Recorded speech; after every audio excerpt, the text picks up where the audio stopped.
What is going on, beautiful people? Welcome back to another episode of the Worth the Crowd podcast. We're here to talk about everything sports for you guys. Today, Shedeur Sanders made his debut. French. That was French. In preseason Boy, that NFL. sun really got to you today, huh? Man, Klucas and I played golf today, and My I love the sun. My skin absorbs the sun very well. Anyways. Yeah, Shedeur Sanders made his debut in the NFL preseason. We're going to talk about that. We're going to talk about the coaches poll that came out for the top 25. We're going to talk about the best time slot for college football. I think this is a pretty important topic. Yeah. And I think people are going to have a lot of different opinions about this. Yeah. So I'm curious to see what everybody says. I'm going to put a poll on this on YouTube and the socials for this one to see what other people think. And then finally, next conference breakdown, we're going to do the Big 12 today. So let's talk about Shedeur. So Shedeur Sanders made his preseason debut with the Cleveland Browns. He got the start Friday night. Joe Flacco, they're pretty much not playing at all throughout the preseason. And then Kenny Pickett and Dylan Gabriel were dealing with injuries, which is why I need people to stop freaking out. The reason they signed Tyler Huntley was just so they had another quarterback to play in the preseason. They didn't sign him with the intention of bringing him on. They literally signed him for the purpose of they needed another quarterback to play the preseason game. And he's already been there. He's good. Let's get that over with. Second, Shedeur was, I would say, phenomenal in his preseason debut. He went 14 of 23, 138 yards, 2 touchdowns, no turnovers, 2 sacks. 106.8 quarterback rating. I mean, he was pretty good. And it's not just the stats that made him look as good as I think, as good as I'm saying he is. Because if you just even if you just watch the highlights, if you didn't watch the game, his comfortability in the pocket, he seemed like he was very comfortable. Some guys that are, people like Shedeur, who were 5th round draft picks, who are fighting for positions, sometimes they can get a little erratic.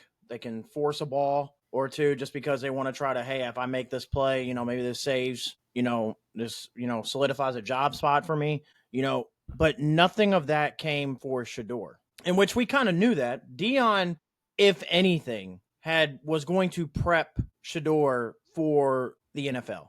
And we knew this. But again, it's hard to simulate game, at any kind of college practice or anything. But his comfortability in the pocket, he commanded the pocket, everything he did looked smooth. And listen, I had him, he was rated my second quarterback. I know I got on here and I said, hey, the reason why he slid to the 5th round and why it was probably, justifiable was because of that. That wasn't me saying that Shedeur was my 2nd rated quarterback on my board in the draft, just slightly behind Cam Ward. I thought between Shedeur and Cam Ward and then maybe Tyler Shuck, those were your 3 most ready to start day 1 NFL quarterbacks in the draft. Everybody else was going to need some fine tuning. And Shedeur has done nothing to me to not prove that. The problem is he's going to get blackballed a lot. And when I say that, so if you follow, I'm sure people do follow the Browns now just because of Shedeur. They want to try to hear everything because they either want to get on the internet and be like, ha ha, I was right. I told you Shedeur sucks, yada, yada, yada. Or, you have your people that were on Shedeur's side that want to, rub it in your face of being like, ha ha, I was right. So here's the problem with the way the Browns are operating with Shedeur. Every report out of Browns camp is that he's not ready. And this is how an organization, I would say, is trying to, I don't want to say keep a player from being great, keep a player from playing, but I think they're trying to just keep everything under wraps so it's not a huge story. And so that they don't feel forced to have to play Shedeur. They want to play Shedeur when they're ready. They don't want to feel forced to play Shedeur. Which is fair. So by doing that, you dictate what goes out as far as a report. I think that's smart. And so all the reports would tell you Shedeur Sanders is not ready. If you type in Shedeur Sanders Browns camp, you'll find a lot of stories that are showing that he's just not ready. There's just some things he's lacking and, immaturity and it's just little stuff like that. Anything they can to downplay it a little bit. But the problem is there are reporters that go to these camps and take notes and take stats during the camp. The problem with with what the reports are saying is it doesn't match what the stats say for camp. Now, camp, game, I get it, two completely different things. But through 9 practices before their preseason game, okay, through 9 practices, each quarterback who's had a chance to play in their training camp. So Joe Flacco in the nine practices, 54 of 92, 3 touchdowns, no interceptions. Dylan Gabriel, 62 of 113, 4 touchdowns, 2 interceptions. Kenny Pickett, 23 of 34, 3 touchdowns, 1 interception. His stats aren't as much, it doesn't have as many throws because he's been dealing with injury. And then you get to Shedeur, 49 of 70, 6 touchdowns, no picks. He's clearly, talent-wise, I don't think it's really a close, and it's no disrespect to Joe Flacco. Joe Flacco's just old at this point. But from a talent standpoint, Shedeur is clearly the best talent, more talented quarterback in the room. And here's the thing. There's also people that go to these camps and practices and take video on their phone and then post on Twitter. Even the videos in the eye test show Shedeur Sanders is the best quarterback in the room. So, but the problem is, again, Browns want to do this on their own. So what I think ends up happening is I think they're going to cut one of these guys before the season starts, and I think it's going to end up being Kenny Pickett. I know I said, when the draft started, I thought Kenny Pickett would be the starter. That's because I didn't think they were actually going to roll with Joe Flacco, but that apparently it is. So Flacco's going to start the year for Cleveland. The question's going to be how long? Because I think if you're just comparing the 2 rookies, I know they're probably going to roll Dylan Gabriel out there before Shedeur Sanders because they're just going to want to justify, either as a GM or a head coach, we can't justify putting the 5th-round quarterback in over the 3rd-round quarterback. And if Gabriel turns out to be pretty good, then win-win. Right. Situation. So I could see, let's see, what is the Browns' schedule this year? Are we talking maybe like as soon as open up with the Bengals 5 weeks, or are we talking later? So they open up with the Bengals, and then they're at Baltimore. They're not going to put any of the 2 rookies in either of those games. So Flacco's going to start at least through 2 weeks. I think Flacco, you potentially could see a change in the Green Bay game at home. I doubt it. Realistically, I think if you're looking first 5 weeks, they go Bengals at Baltimore, Green Bay at home, at Detroit, and then they have Minnesota at home. And then they go that's horrible. Then week 6 is at Pittsburgh. I think at Pittsburgh could be your potential now because Pittsburgh, we don't know what's gonna be with Pittsburgh with Aaron Rodgers being there. Mm-hmm. They could either be really good, really bad, really mid. We don't know. So I think Pittsburgh could potentially be your first site. If it's not Pittsburgh, I think it's for sure week 7 at home against Miami. Yeah, because you kind of want to throw them into a situation where they have opportunity to win against a not so good team, right? Right. So I think, and plus you put one of them in against Miami. You could see whichever, you're probably going to put Dylan Gabriel in that game. That's fine. We're going to see a battle of 2 small quarterbacks that are left-handed. And so then you go week 8, you're at New England, and then you have a bye week right afterwards. I think if you're smart, but we're talking about the Cleveland Browns, so you're not, you would put Shedeur Sanders in the Miami game, let him get his reps against Miami, let him go on the road, get a taste of a road game in New England, and then you go into the bye week and you make adjustments or, let's take a look at what we've done. Do we need to change? What do we, what? But again, that's if you're smart, because then you come back and you're at New York, at the Jets, which is a winnable game, can be a winnable game. But again, you're not smart because they're not going to justify putting in Shedeur over Dylan Gabriel unless Dylan Gabriel's hurt and they don't have then they're like, all right, well, he's hurt. Now we can justify putting Shedeur in. But clearly, again, Shedeur's the best quarterback in the room. No disrespect to Flacco. Flacco's just way too old. If the Browns, and I'm always on in this, and it's kind of the same reason why I've been back and forth about Anthony Richardson at the same time. You're never going to know what you have in a young quarterback if you don't play him. And listen, for the Browns, because you can justify you took Dylan Gabriel in the 3rd round, Shedeur Sanders in the 5th round. What is the worst that could happen if you play Shedeur all year? Okay, the worst that happens is if he's not as good, or if he's as good as the 5th round talent shows, then okay, you win 2, 3, 4 games. You go into next year, you have 2 first-round draft picks, and you draft another quarterback in the 1st round that you're probably going to miss on. But you draft another quarterback. Because you can justify it because you didn't take a 1st or 2nd round quarterback the year before.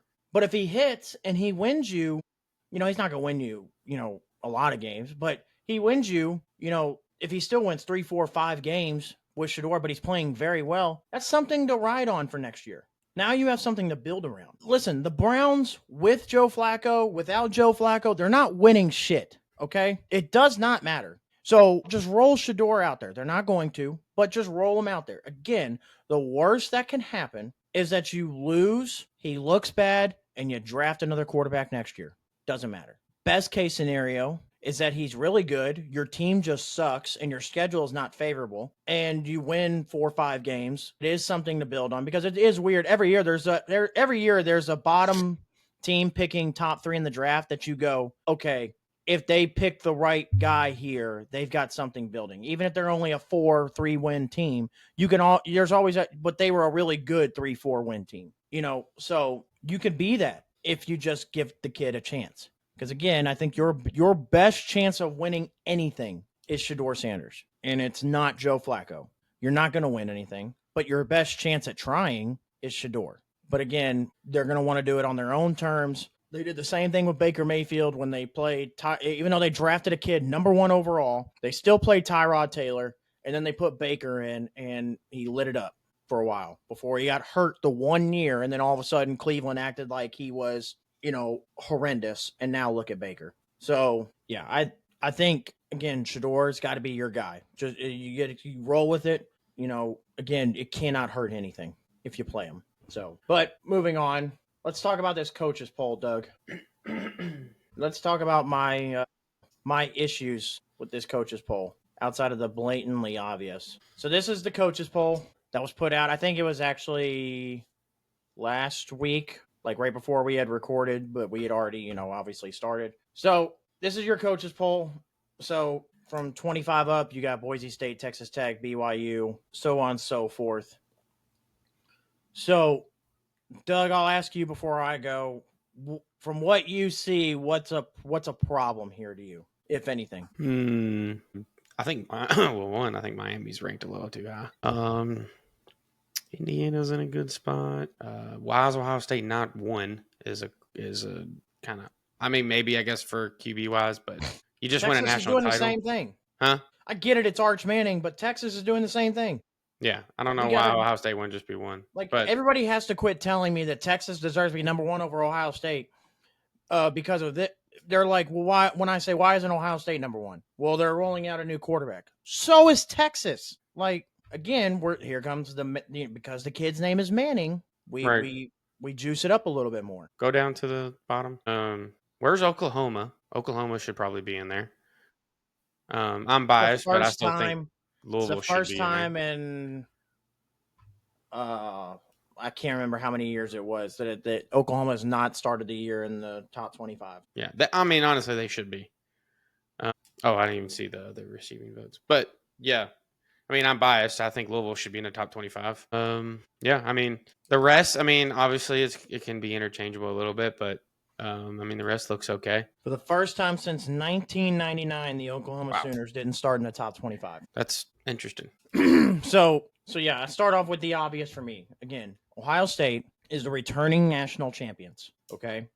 I've always been to be the best, you got to beat the best. And until somebody beats them, they should be number 1. But also, let's also take into the fact, not only are they returning national champions, they're returning the 2 best players in college football. New quarterback or not, they're returning the 2 best players in college football in Jeremiah Smith and Caleb Downs. That returning champs and you're returning the 2 best players in football should give you number 1 right off the bat. I feel like Clemson is way too low. Clemson should be, I think, in that top 5, top 4. I think Tennessee and Florida should not even be in this top 25. Tennessee was already kind of iffy going into the year. You lose Nico, and now you're still considered a top 20 team? I don't think so. Indiana, to me, is too low. Texas A&M is too low to me. And then, yeah, I agree that Oklahoma should be in there. I agree Louisville should be in there. Now, in saying that. So who does Tennessee have playing quarterback now? They literally flip-flopped. The kid transferred into UCLA once Nico went in, transferred to Tennessee. Joe Aguilar. They just switched quarterbacks? Basically. So, okay. Doug, what do you think I did, of course? Because I'm you made your own. achiever. Yep. So this would be my top 25. Okay. I would have Ohio State number 1, Texas 2. I'm fine with them being 1 and 2, but it's just the order. I have Clemson number 3. I think Clemson is I could argue they're better than Texas just because of they have a returning quarterback who's a senior, who's been there, who's up for a Heisman talk. Clemson will was it Klubnik? Yeah, Clemson might have the best defense in the country this year. All right, and then Penn State 4, Georgia 5, Notre Dame 6. I'm high on this LSU team this year.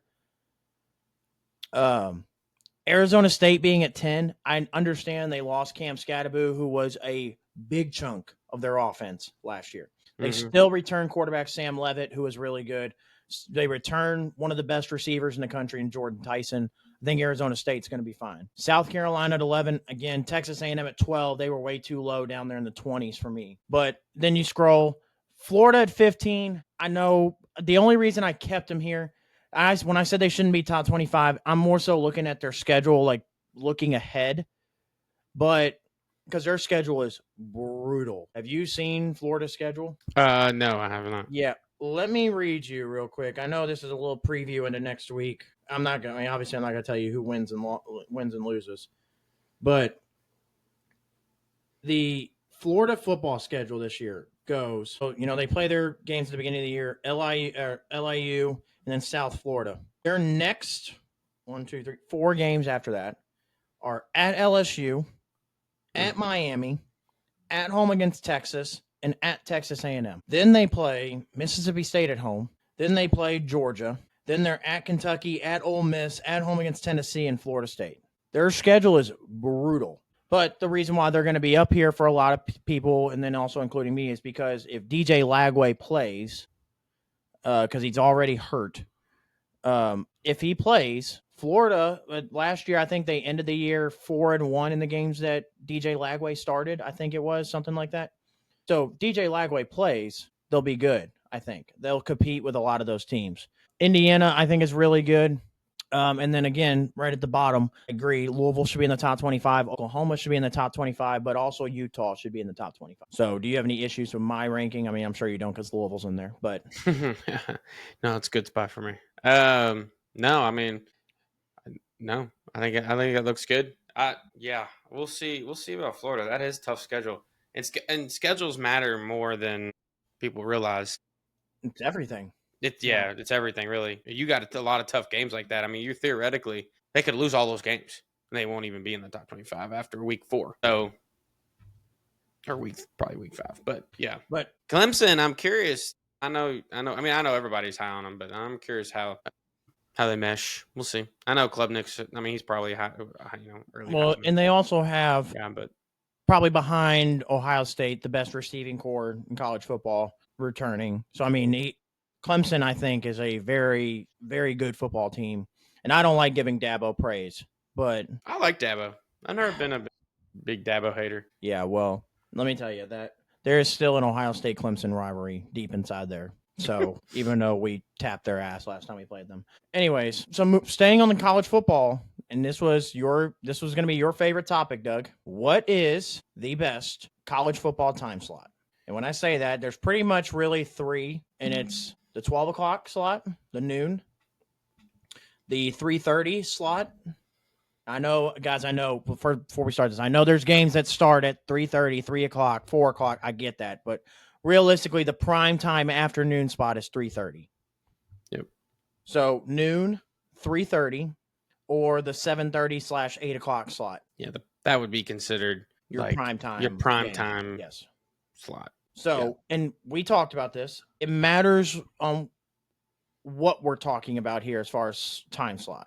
Because, it's different if you're going to the game, if you're just watching, what are you doing? So we're going to base this off of if you are going to the game, you're going to do the whole shebang, tailgate, all that.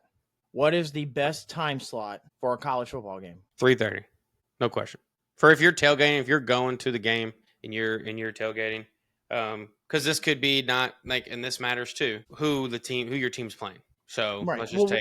let's just assume big game. I'll give you 2 schools of thought here. So Louisville plays, I don't know, let's just go Pittsburgh or something. Yeah, I was gonna say Unfortunately, their big games this year, they play like on Fridays this year. Yeah, I know. So, like let's just say Pittsburgh ACC team. It's not like one of your beginning games. Like a lot of those games are gonna be at noon anyways. They don't give you don't. It's whatever. But Pittsburgh, okay, bigger game. Lost there the last time we were there. If you're gonna go, you're gonna tailgate. You're gonna be at the game.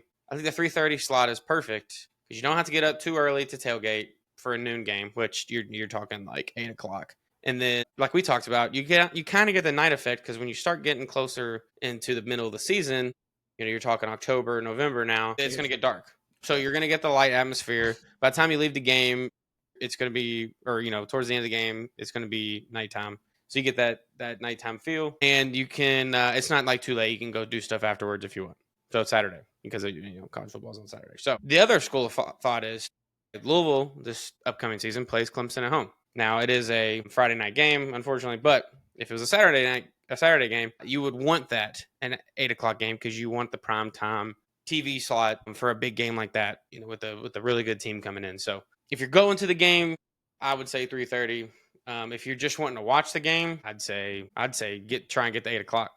If you're just watching it from home, any time slot works.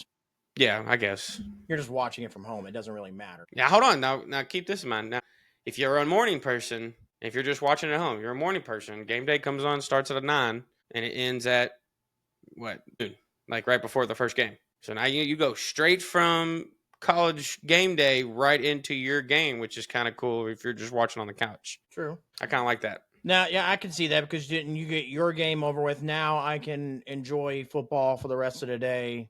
Yeah, you either lost and you're going to pout for a little bit, and then you can watch rest games.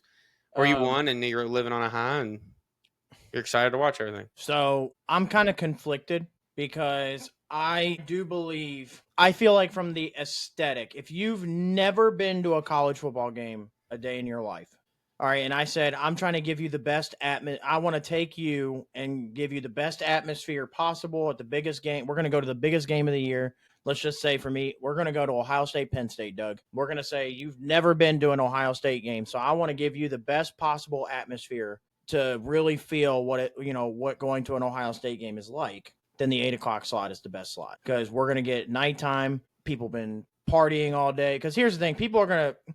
Most people for games like that, whether noon or not, they're getting up at 9, 10 in the morning regardless and drinking all day and partying all the way up until that time. For a game like that, absolutely. Slot. So I would say for big time games like your Ohio State, Penn States, Louisville, Clemson, Bama, LSU, Georgia, Bama, Georgia, Texas, games like that, those should be 8 o'clock spots no matter what, which is why fuck big noon kickoff because they are ruining Ohio State football games this year by taking the Ohio State, Texas game, Ohio State, Penn State, which make it make sense. Ohio State comes out and announces the Ohio State Penn State game. We're going to do a blackout this year with the all black uniforms. And it's a noon game now because big noon kickoff has it. It doesn't make sense. Blackout games, regardless, should be 8 o'clock games. And here's the thing. I get it. Big noon wants it because it's a big game. It's going to arguably, maybe outside of Ohio State, Texas, be one of, if not the biggest games of the year.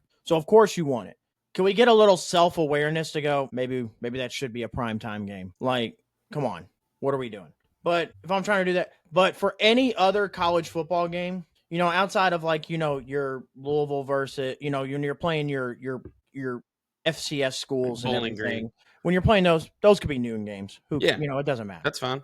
We know that makes sense. But I would say anywhere to, bad to mid-tier, maybe a little bit above mid-tier games, 3:30 is the best time slot. But for your prime time, top 15, top 20 games, 8 o'clock. There is no better. Listen, Ohio State at dark, it's a great atmosphere. LSU at nighttime is damn near impossible to win at. All right. Alabama, I haven't really seen play a whole lot of night games. Usually they get tagged at that 3:30 slot for all their games. But we've seen Tennessee at night is a whole different atmosphere. So, when you start it, nighttime it does suck now, I will say, after the game, when you got 3:30 and you're waiting to get out of the stadium, if you're one of those ones that, kind of like us, like when we leave Louisville games, who sit around for an hour or so to let traffic go by. 3:30, you're getting out of there at 7:30, 8 o'clock. You sit there for an hour or so. It's still 9, 10 o'clock. You're fine. Right. 8 o'clock game, you're getting out of there 11, 11:30. You sit around. It's 1 in the morning for you're getting home. Mm-hmm. Yeah. So that's the part that sucks about the 8 o'clock game. Really, that's it. But as far as from the enjoyment and aesthetics and everything, 8 o'clock is the best time slot. Yeah, you know that, and I think it's just because the stigma that comes with that 8 o'clock time slot. You're saying it's like, you know, the environment's different, which that matters for the game because especially for the home crowd, you know, your fans are energized, like ready to go, and they're loud. That matters for momentum for your team, and for the other team not being able to hear or call other stuff or, you know, audibles like that stuff. The home field advantage is a real thing. Like that, and I think the time slot really matters. People are going to be less excited to like be ready for a big noon kickoff for Ohio State, Penn State. If it was at 8 o'clock, these fans are ready to go. Yeah, like the video that's gone viral and everybody uses the sound all the time for the Penn State whiteout where the Michigan quarterback first play of the game literally could not hear the play call. Yeah, I mean that's true home field advantage right there. Yeah. And you got a whiteout and Mo Bamba playing in the background. That dude thought he was having a hallucination. Yeah. So I mean, yeah, it's a completely different.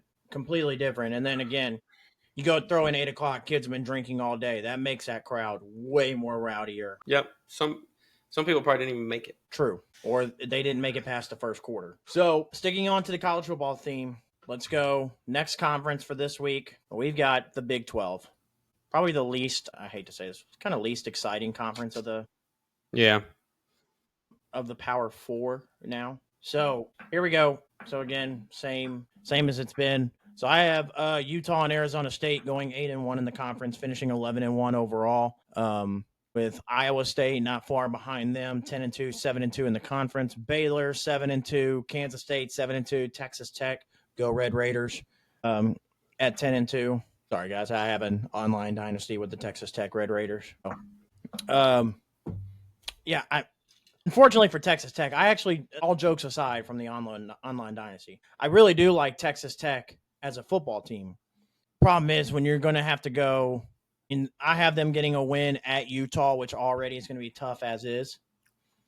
But then you have to go at Arizona State and at Kansas State. I think there's no way you win all three of those road games. And if you do, you're a hell of a football team. Yeah. So Houston, I told y'all a couple weeks ago, Houston, I think, is cooking something up down there. I think they will be actually a really good football team. And then get towards the bottom, Central Florida, Arizona, West Virginia, Oklahoma State, Colorado, and Dion down there at 2-7 in the conference, 3-9 overall. Listen, my thought process behind it is Colorado to me did not get better. And if you weren't that good with Travis Hunter and Shedeur, I don't think there's any way you're any better. You got to be worse without them. So I just don't. I hope I like Dion. I like Colorado. I hope they make me, eat my words, but I don't see it. But yeah, I mean, I think Utah, I think they had a down year last year. I think they get back at it this year. New quarterback, new offensive coordinator. They brought over from New Mexico, I believe.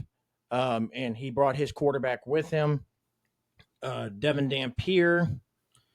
And if I remember correctly, I just want to make sure I get this right with his stats. Yeah, so Devin Dampier last year at New Mexico had a 57.9% completion percentage, 12 touchdowns, 12 interceptions. But where he makes his money is on the ground last year, 1,166 rushing yards, 18 rushing touchdowns. Wow. Okay. So he brings a little bit of versatility to Utah because Cam Rising's just been holding Utah hostage forever. But he brings a little bit of a difference. I think that's why that first test against Texas Tech, I think, is going to be kind of, just still breaking in new quarterback, still figuring everything out. And I think from that point on, there'll be smooth sailing from there. Doug, I don't think you know much about the Big 12 really. So I don't know. Not really. Like you said, input. It's like the least exciting conference. No, but I want to give just a shout out to Dion though. I mean, the man's going to have his bladder attached to his hip when he's coaching these games. Yep. Honestly, I was shocked when he held that press conference a couple weeks ago. I was fully expecting him to come out and say, I have to retire. And, would have fed into a bunch of people going, he's going to leave as soon as Shedeur and Travis leave. So that would have been like the first. No, I think he genuinely likes Colorado. I know his kids were there, sure, that helped, but I think he'll coach out probably the rest of his contract. If it goes bad, like if they actually win, if they go back-to-back seasons and say they're only winning, 4 or 5 games, that's not going to cut it. Like he can't give it all to the team, and Colorado's going to say, we if it's just not going to work. Which I think he'll be okay with that if something like that happens. But I think it's courageous at his own that he's doing that. So if you're Colorado, you were down so bad, no matter what Deion does, you can't afford to fire him because at bare minimum, he's going to put butts in seats just because he's Deion. Sure. Yeah, so, for sure. I think if anything, if Deion, Colorado's not going to let Deion go unless Deion walks in there and is like, yeah, I'm done. And, it could happen.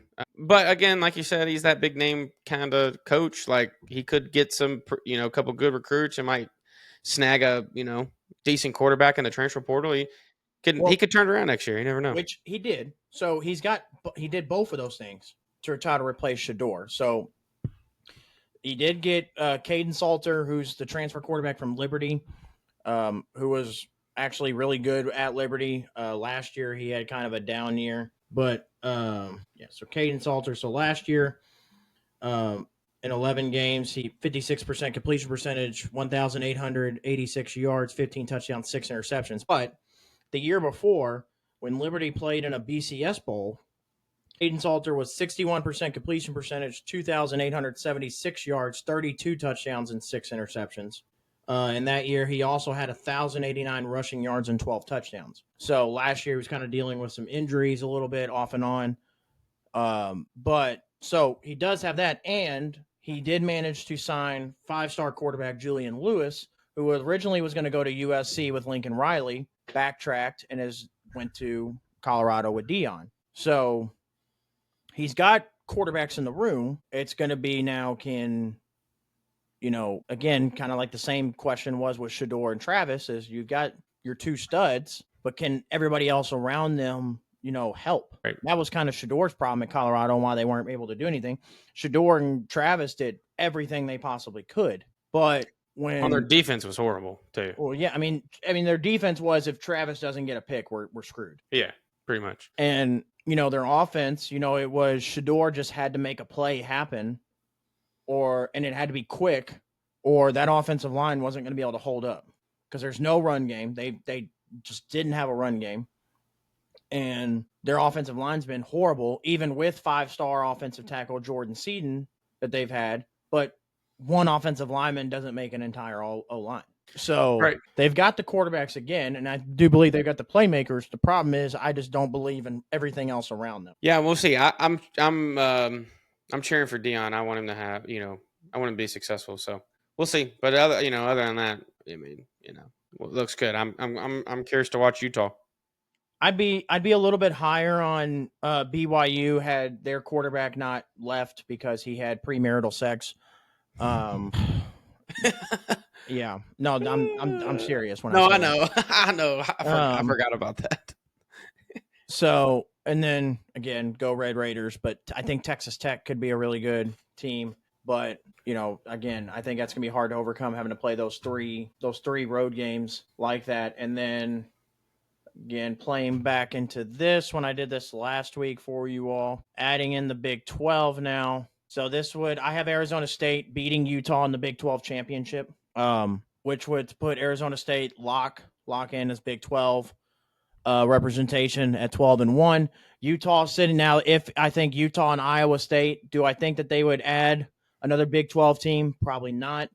But sitting on the fence as a just in case at 11-2, Utah sitting there, they could potentially put them in, and then Iowa State knocking on the door right there at 10-2 as well. Could they potentially put them in? Doubt it. Again, I don't think they would put multiple teams from the Big 12 in, but yeah, those would be my add-ins from the Big 12. And then next week we'll do the conference everybody's been waiting for, and that's the SEC. So trash. I'm just kidding. So there's that. And now, since we are done with the Big 12 outlook, Doug, since you didn't have a list for me this week, a blind ranking or anything to go off of, I have one for you. All right. And these are all wide receivers. Okay, it's very similar to the one you had last week, but it does add a team. Okay. So I'm interested.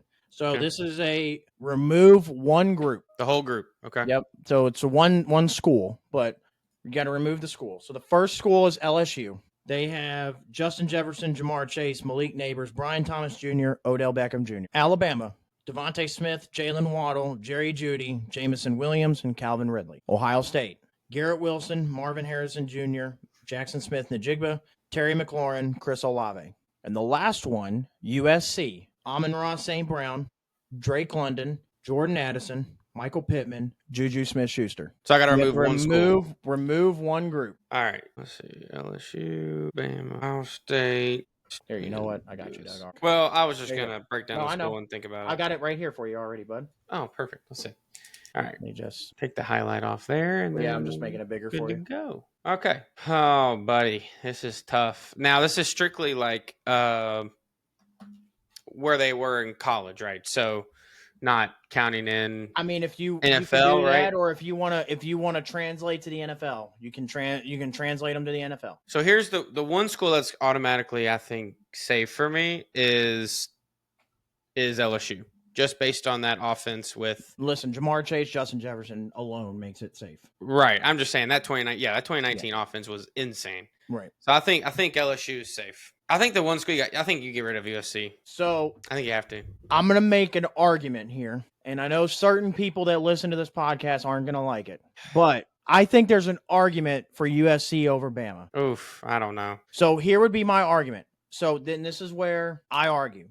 So if I put these 10 wide receivers from just Alabama and USC on, so let's delete all these, because to me, I agree. LSU is safe. To me, Ohio State is safe. And when I rated these based on who was better, just even in the NFL. So I think either way, it was about. Yeah. So if I take just these guys, right? All right. So now we're talking. If I just take Alabama and USC, and I rated these guys, you would have more USC guys rated closer to the top than you would Alabama. So if I went number one, the best receiver out of all these 10 is Amon-Ra. We would agree with, correct? Sure. Yep. If we're looking at the NFL. If we're talking NFL, yes, for sure. All right. So, well, that didn't work out the way I wanted to. Equal. So it's not wanting to do it. Sorry, guys. Apparently, I don't know how to use computers. So Amon-Ra will be the number one. Number two, I'll just do this and then I'll do the making it bigger later. Number two on this list would be Devontae Smith. So we'll just do Smitty. All right. 3, there is an argument. Jalen Waddle's kind of had a down year the last couple of years. I would argue Drake London is the third best receiver on this list. Okay. Yep. So then I think you would go Waddle. And now we get to have a conversation of Pittman or Jerry Jeudy. I think Pittman in the NFL has been more consistent. Now he hasn't been great, but Jeudy had the one good year last year. Yeah, I would say Pittman probably over. So Jeudy. Pittman would be 5. So now I can also make an argument.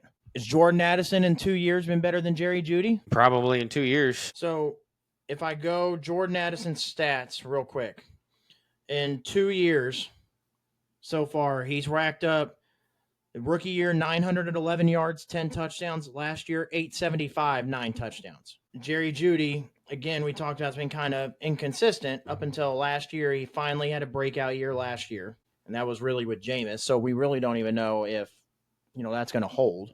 Because Jameis is a gunslinger. Jameis is going to throw it regardless. So, we've gone with Jerry Jeudy, 800, 400, 900, 700, and then last year, 1,200. It's been so up and down with him. At least with Jordan Addison, I've gotten a little bit of consistency. It's only been 2 years. So then you'd go Jeudy. Then I would go Jamison, then Ridley, then Juju, which Juju had a good 2 years with Pittsburgh. Just after he left Pittsburgh, it never amounted to really anything. So that's my point, is there is more in this top 6. There's more USC wide receivers than Alabama receivers. Strictly, but the way you're doing it, though, is based on where they are in the NFL. Correct. Now, if I did it just off college, I'd have to dive a little bit deeper into it. I think if you do it based on college, the Bama receivers if we did it off college, Smitty's the best wide receiver on here, clearly. And then, yes, if we did it just off college, Alabama wins by a landslide because Jerry Jeudy was different at Alabama. That's what I mean. And So- Calvin Ridley put up good stats while he was in Correct. Bama. So if it we was did like, it just off college, then yes, Alabama, USC is the easy get rid of. The problem with USC hadn't had good quarterback play, so we didn't know about these guys until they hit the NFL. sure. Yeah, that's true. That's that's why I why- think this list is a little skewed. I know it's just like their alma mater or whatever, but like when you ask to take out a school like that, I would take it more as let's see the college ranks and like if based just on how they were in college. That's why Alabama that's why I smokes them. took USC taking them out, and that's why I took Alabama over USC. Yeah. So, I mean, that's why I kind of went to the NFL because the NFL was, I guess, for all of them, just a little bit more of an even playing field because now we got to see all of them. Yeah. But yes, I agree. If we're going just off college, then yes, we would eliminate USC. But if we're just taking all of it into effect, USC's got a little say so. Yeah. No, I agree. Yeah. So another one we could have thrown in there potentially would have been Clemson with guys like D-Hop and then T. Higgins and them. So we forget how good Clemson actually had it. Sammy Watkins. Oh yeah, Sammy Watkins. But yeah, so that was since you didn't have one for me, I had one for you this week that I scrolled past Twitter on this past week and saw that. I was like, I'll save that one for Doug. It's nice of you. Much appreciated. Yeah, well, I think that pretty much does it for us for this episode. Let us know your ideal college football time slot because I think a lot of people are gonna have different opinions on that. But yeah, we hope you like this episode and like, comment, subscribe. We'll see you guys in the next one.